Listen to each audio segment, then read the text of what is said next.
joining us on From the Halls of Justice. This evening we have two special guests, and the purpose of this show is for them to explain to you and help you regarding attorney-client relationships. So the goal of the attorney-client relationship is to achieve the objective of the retainer agreement. So we have with us Mr. Douglas Reid and Mr. FranklinFerguson. Thank you so much for being here on the show. Thanks for having us. Thank you for having us. So let's just start off. Now these points are this is for all clients. And what should all clients do regarding maintaining constant communication with the attorney? Well, good question. The objective of having a lawyer is to have someone who speaks for you, an advocate, speaks for the other person. And I can't speak for you if I don't know what you want to say. I got to talk to you, right? I got to know who you are a little bit. I have to get to know your communication skills. I have to know if you are very open. If you're not that open, I got to find out the good news and the bad news. Now that's very interesting. So the client should be open, truthful, and cooperative, so you'll know the good news and the bad news. What if it is bad news? That's good to know. It's better to have bad news that I know about than a surprise. You don't want to kind of be blindsided with it, especially at a time where maybe you're at a hearing or something like that. Yeah, it's good to know ahead of time no matter what. That's very important. Okay. So what else? The client should keep the lawyer informed of any new developments. What type of developments? So much of this is dependent upon the kind of case you're talking about, right? So in a case, let's say, for example, you have a criminal case. You're defending a person against some criminal allegations, right? Some prosecution. I want to know what happened. I want to know who the witnesses are.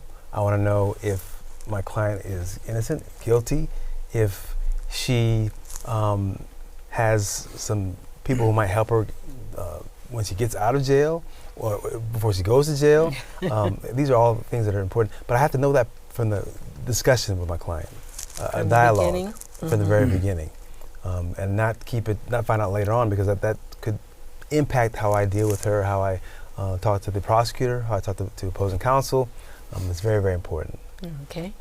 All right. So Doug, what type of law do you practice? I'm just general at this point. It's only been civil. I have not done any criminal to this point. Not that I will not, but yeah, so. Okay, so you're brave. Okay.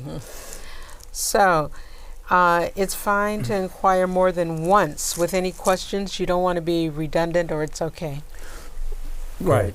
I mean, we understand clients they want to know, and a lot of times they want to know right away, and it's understandable. It's their case, right? And they're very subjective to it, which can sometimes work against you too. And a lot of times they want updates and things like that. So I think it's good to have. I always try to get back as soon as I can. That's just the way I am in life. That's good. But there may be times when, say, someone's in a trial or something like that, and I think it's important to have, let's say, like a 24-hour policy. That doesn't mean you will take 24 hours, but just to let them know, if I don't get back to you today, there's a reason. So they're not wondering. Do I still have a lawyer? Yeah. And 24 hours is very reasonable. Okay. I mean, I'm sure there's times people don't get back for many days, so I think it's a very reasonable period of time. And again, not that the attorney is going to use that, but possibly. And that's very important. Communication is the key. Yes. I was at the hairdresser the other day, and I heard a young lady talking about the attorney she chose. And the reason why she chose the attorney was because he did get back to her. She said she had called someone else, and it was days before he got back to her. So she didn't hire him at all. Yeah. So, and people are nervous. Now, when this is regarding, I guess, the criminal cases, people want to achieve, it says exoneration or a plea bargain. Well, in a criminal case, right, a person is being accused of a crime. And so the goal of most people who are defendants is to not be in jail, not have a record, not be penalized. So my job as a lawyer is to figure out, all right, what happened? What's the best case scenario? What's the worst case scenario, right? And we got to let the person know that. The client has to know so she can make a choice as to what to do. take a plea or deal. he can make a choice. Or he. You can. No, I'm not doing it. I'm not going there. Okay. So let me finish. You want to make sure that you know the options. Mm-hmm. In other words, would it be a plea bargain? Would it be going to trial? Mm-hmm. And that has to be a discussion between the lawyer and his client. Isn't there a difference in the retainer on if it's a bargain, a plea bargain, or going to trial? It's a very good question. Now, I'm not a criminal lawyer myself. I do civil rights myself. Mm-hmm. But in the context, I do have a lot of friends who are criminal defense lawyers. And they do a flat fee, for example, for preliminary work. Okay. They'll do more for the higher the allegation, like a murder is much more expensive than, say, a robbery might be. But the thing about being a lawyer, you can't guarantee the results. So it's not going to be a function of if you are convicted, it's one price, and it's a function of how much work's going to be, right? So if I represent you through the preliminary hearing, one set. Through the trial, another set of costs. So, Doug, you can chime in on this too. Would you recommend, it says, research the background of the potential lawyer, wins and losses in particular types of cases facing the client. Would you recommend possibly one attorney for the pre-trial stuff and possibly another attorney for if you go to trial, a litigator or? I don't know. As far as, like I said, I've never done criminal, but it sounds like he agrees with that. Yeah? 100%. I think the point is that you are the client. Your job, your objective is to get the best result. And so if you have an honest discussion with your lawyer and say, look, have you had prelims before? How many have you had? Have you won any of these? Have you lost it? It's very important because if he doesn't have the answer, someone else might. Mm-hmm. And I shop around. Because at the end of the day, it's someone who represents you as a person. And you may have a great lawyer, but he doesn't like you or she doesn't like you, and it's not going to be a very good fit. Mm-hmm. Again, advocate. Literally, the lawyer speaks for the person. So you want to make sure that there's a good fit between the lawyer and the non. And on top of that, there's, especially civilly, there's lawyers who specialize in appeals, right? Mm-hmm. So then in that case, if you want to, you could have a different lawyer for an appeal that does that a lot. Now, just off the cuff, appeals are very expensive normally. Well, I mean, they can be. They are, yeah, for sure. And what do you think about, it says, the judge's history and reputation for fairness in sentencing? Well, you had a Judge Fruin. You had a chance to deal with him, to explain that process of being a clerk. Oh, yeah. So I was I did an externship when I was in school for a judge named Judge Fruin.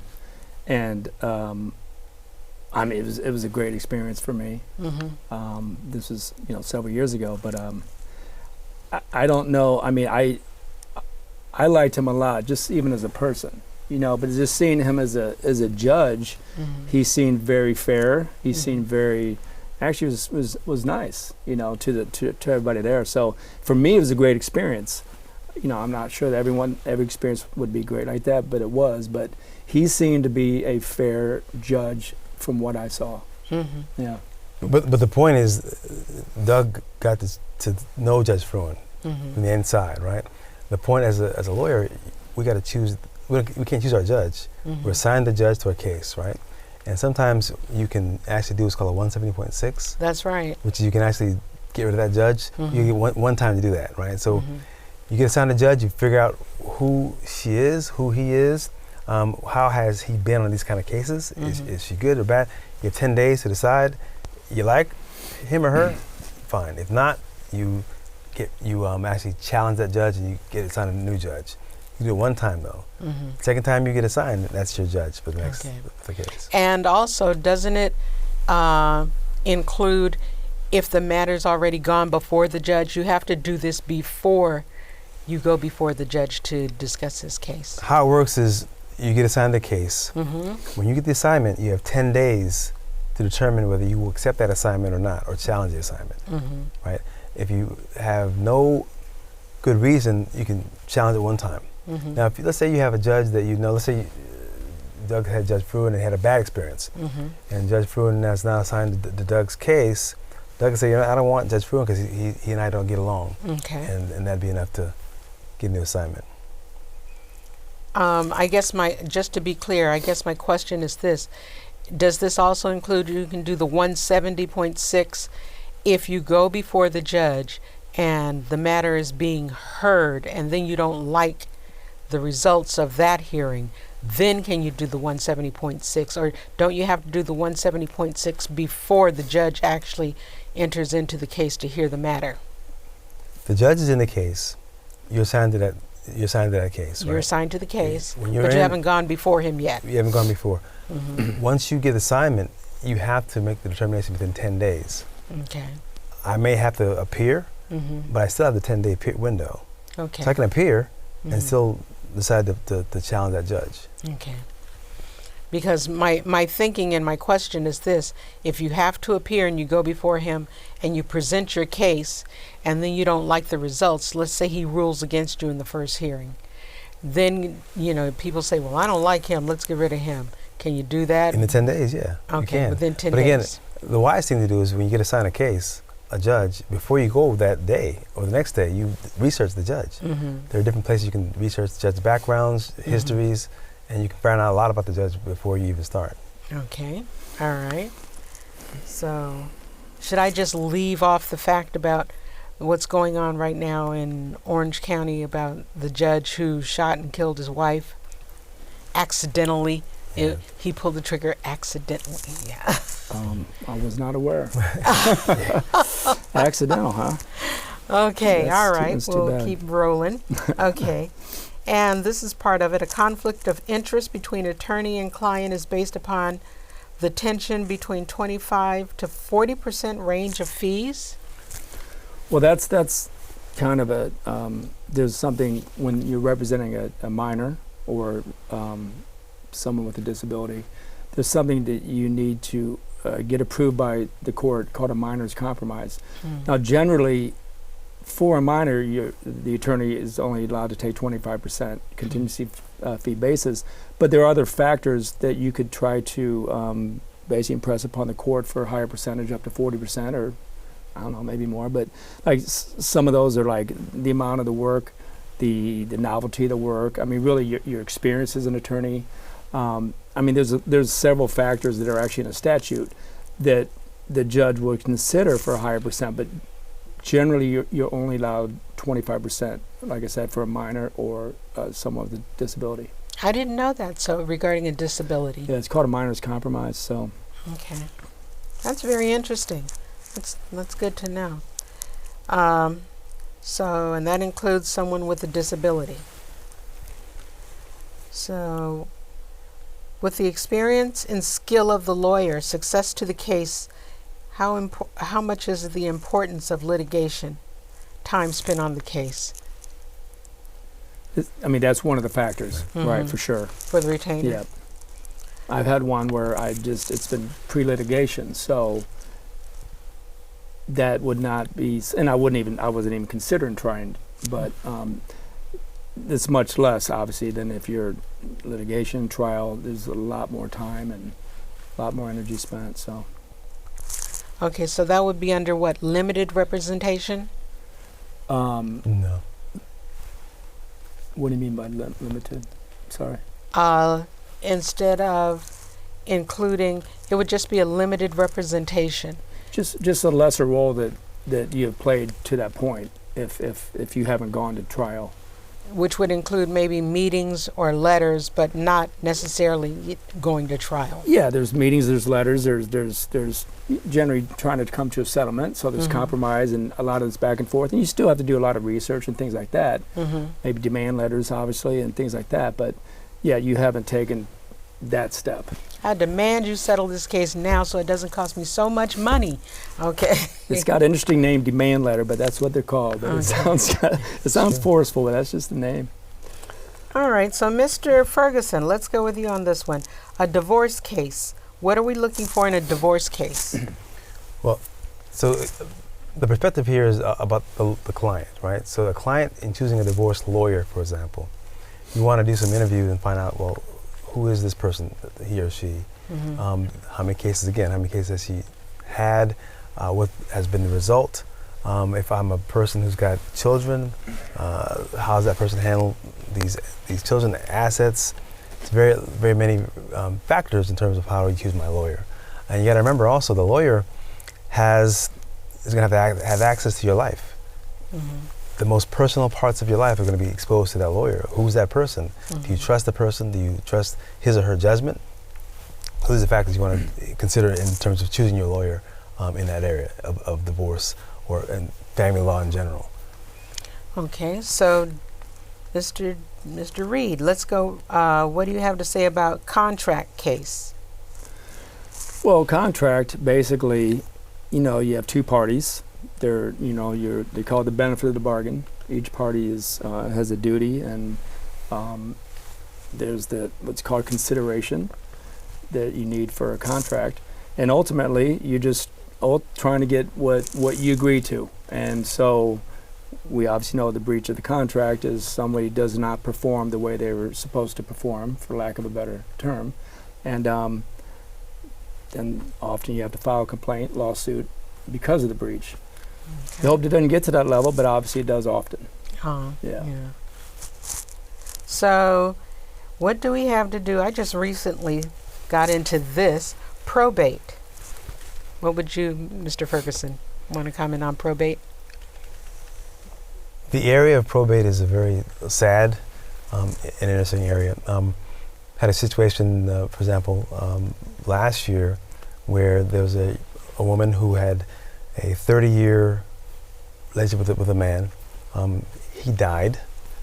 When he died, he left the house, she didn't know this, but he left the house that they owned together to his daughter, who she didn't know about either. Oh. And so it was a very messy situation. Ultimately, probate is where the state comes in and determines who gets what, right? Mm-hmm. And the biggest thing I can tell your audience is this: before it happens, we're all gonna die at some point in time. So it makes sense before you do that to right now plan. Either have a will, have a trust, some kind of legal document where someone can tell you what's going to happen when you pass away. It can avoid years of strife and struggle and arguments and court battles. And at the end of the day, it's better for your loved ones to get your assets than the lawyers get it. So probate can be a messy process. The best thing to do is to plan for it and prepare for it and go in with a trust or will or some other document that decides what's happening. He was with this woman for 30 years? 30, and she didn't know about his daughter? She didn't know about his daughter. Daughter never came to check on her father? No. And she got the house? So ultimately, never got married. They never got married. Because he had better credit, he signed the mortgage papers. He paid all the bills. Okay. She's a nurse. She took care of him on a deathbed, but ultimately, he gave the house to his daughter. We were able to get the house back for her because of what's called a Marvin claim, meaning that she had given to the registry. She's very valuable. She 30 years. Cooked, cleaned. She took care of the house. And she was a homemaker. As she worked, she contributed to the house. The judge said, it's only fair to give her the house, and the judge did that. Kudos to the judge. Okay. The judge. Even though I have no opinion, okay, but I like this judge. Okay. Wow. All right. So, who wants to take on the First Amendment anti-SLAPP motion? That kind of case is interesting. I've dealt with the anti-SLAPP one time several years ago, about 5 years ago, and ultimately a couple of people were sued for malicious prosecution. And then so there's an anti-SLAPP where basically you're not allowed to, repress the expression of free speech through the First Amendment. And just really filing a lawsuit in and of itself is protected. So that therefore the lawsuit that was filed that preceded the malicious prosecution was protected from the anti-SLAPP motion. And then with that, it can be dismissed right away, and you get attorney's fees for that too. Oh, that's good. So, yeah. It was my first, like I said, venture into that. But it was interesting, yeah. I find it interesting because over the weekend, I've been listening to a lot of the news lately, like everyone else. And I found it interesting that in federal court, one of the attorneys had filed an ex parte. And so it was the weekend and they heard this case. And the judge happened to mention, why wasn't there an anti-SLAPP motion filed? And I thought, wow, I didn't even know that they held court over the weekend. I guess the feds are serious. So, They can be. okay, so we've got probate, get your trust and your wills set up, and then fees awarded by being 100% certain before including allegations which might result in an anti-SLAPP motion. Civil rights. So now we're back in your neighborhood, Mr. Ferguson. What do you want to tell us about civil rights regarding if there's a case to be brought? They're very hard to win. It's very hard to win. And I think that the most important thing I can tell people is, as a client, right, the Constitution is open book. You can read it. You can ask questions. And that's the thing. Ask your lawyer questions. Ask questions, because he or she will be able to give you information. A lawyer doesn't have all the answers, but she knows where to get the answers, right? So in civil rights is no different. The cases that we deal with in civil rights include, police misconduct. We deal with employment discrimination cases. We deal with disability cases. In all those cases, someone is being victimized, but the law is supposed to protect them. And ironically, as a civil rights lawyer, you are the prosecutor of the law against the person who or offended the law. So that's the thing. I think, as a civil rights client, understand that it's going to be a long case, period. The average case that I've had in my career is 18 to 36 months. If you're in litigation, it's a long time. You're not going to have it overnight, right? We have a case together. The house involved, and it's taken, at least 2 years? It's been, yeah. I feel like it was filed in 2021. Maybe I'm wrong.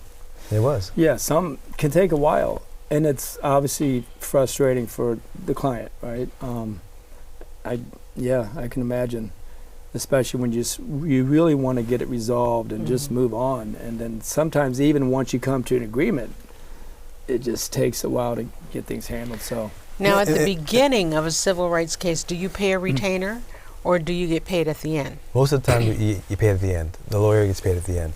Wow. And the thing about TV tells you, a civil rights case is filed and you trial, it takes years. It takes years. So it's not going to happen overnight. And I think I have a case for my sister, and she actually is a professor in South Carolina, and she has a situation where she needs some help.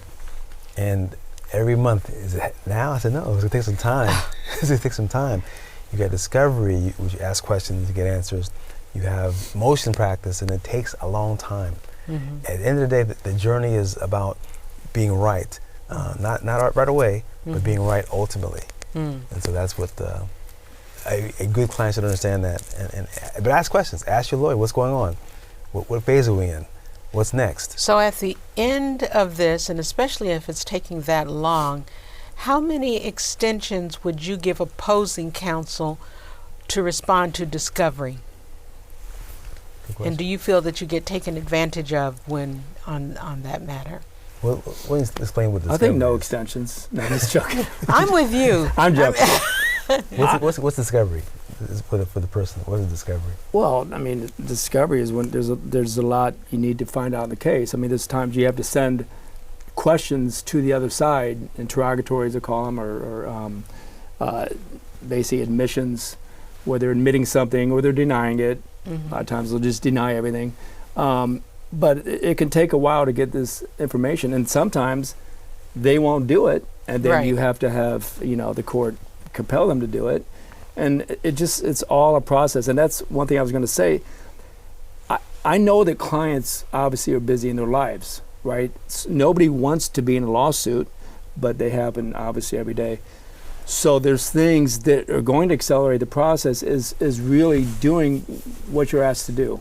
If you need to answer these questions, just answer them, because they have to be answered. So don't not do it. I know people are busy and they want their lives, and they maybe want to relax. We are all busy. So at the Exactly. end of the day, in your Exactly. professional opinion, how many extensions would you give? Because, I'm thinking 1 or 2 might be reasonable. I think- we understand. Oh, I was in a fire, my house Right, burned right. down. You could have an extension. Okay, but how that many is do you reasonable. give? I mean, it's hard to obviously, Quantify. quantify everybody the Before same, you the case the file a same, but- motion to compel, Yeah. I don't want to hear like, well, I've given you 4 extensions, I'm like, just push it. I would think that answer might change if they've given you some as well. That's right. Right. But it's hard to put a number on it. But a couple, it's tough to say. Okay, I like this. We've got 5 more minutes, and it says, a case is not over till it's over. Do not count money from settlement until you are in receipt of the check or it clears. Are you kidding me? Have you had a settlement check that didn't clear? I had a settlement where we went to court and settled in November of a given year. And because then you have to do the agreement, the fine print. Took 4 months to get the fine print together. So it's not until the actual case is over, the check is cleared, it's not over. Well, that's why it's interesting to have different types of law, because I know in personal injury, once you agreed on that amount, I'm looking for the check, I mean, I have a case that I've been dealing with where my client prevailed in 2021 and still trying to get paid. Oh, no. Oh, yeah. Oh, no, Yes. no. Oh, And that's the thing that's frustrating for, again, you win, you prevail, but then it's like jumping hoops and to get. do you get sanctions for that? I mean, Well, I don't want to get into too much about it, but it's been very frustrating. I'll say that. I can deal with it. My client just having to deal with it just so many years. oh my God, I wouldn't even want to think about it, because like you said, going through it in the first place is very painful, Right. very painstaking. Yes. This is just crazy. Well, gentlemen, thank you very much for being here. And is there anything I left out that you want to include on this program, on this show? Your wonderful local channel 36, because we care about you. So what would you like to say in closing? Nothing I can think of right now, but just thank you so much for having us, and it's nice to sit down and talk to you. Yeah. Well, thank you. And Mr. Ferguson. The same, it's been a pleasure. This just would tell the listeners and the people who watch the show that a lawyer is a person, and get to know the person as much as you can. And that bond, hopefully, if it doesn't work, find someone else. Okay. That's good advice, because I'm all for that. If one is not your person, go with your gut. Keep dialing until you feel that bond and connection, because evidently you're going to stay in this for a little bit. So you might as well get along That's right. and have a rapport. All right. Well, Mr. Reid, thank you so much for being here. You're Thank you. very charming. And Mr. Ferguson, thank you for having the heart to tackle the hard cases like civil rights, My pleasure. Thank because you. it's really hard. Join us next week on From the Halls of Justice, where we're here for you. And I've been told I love From the Halls of Justice. A friend of mine, or a very close person in my life, told me the power is in the chair. Okay, so when you go to court, know that the power is in the chair, and have someone who's going to fight and advocate for you, because you are our legal representation. Thank you, thank you, Thank thank you. Thank you.